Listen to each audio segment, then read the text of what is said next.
8 من 10 بيتفرجوا عليا وبيشوفوا الفيديو ده دلوقتي، الكومنت ده مهم ليهم جدا، لان 8 من 10 من الناس اللي وزنهم زايد اكتر من الطبيعي 10 كيلو في الاغلب هيبقى عندهم مشاكل في الكبد الدهني. حد وزنه زايد شويه ومحيط بطنه هو اللي زايد وعنده احتمال مقاومه انسولين، بيشعر بالارهاق والتعب، هو في الاغلب ده كلها اعراض للكبد الدهني.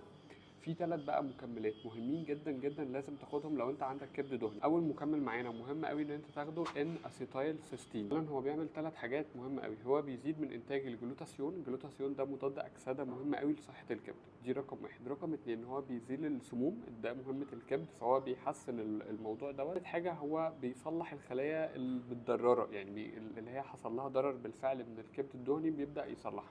تاخد من 600 ل 1200 مللي جرام، بتتقسم ممكن تاخد جرعتين يعني في اليوم كده 600 في 600.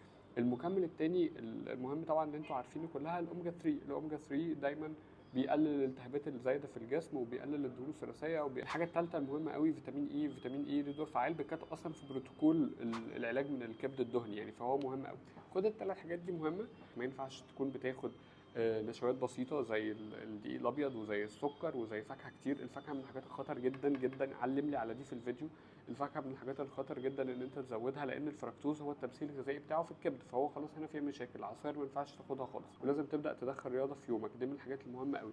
لازم تنزل من وزنك، الصيام هيساعدك جدا جدا. فيتامين اي بناخدها من 400 ل 800، هو واوميجا 3 بيتاخدوا مع وجبه اساسيه فيها دهون، ممكن ما تاخد مع الفطار او الغداء. اما الان اي سي ده بيتاخد على معده فاضيه، يا اما قبل الاكل مثلا بساعه ونص او بعد الاكل بساعه ونص، زي قلنا بناخد من 600 ل 1200. خلي الفيديو ده عندك وابعته لاي حد عنده مشاكل في الموضوع.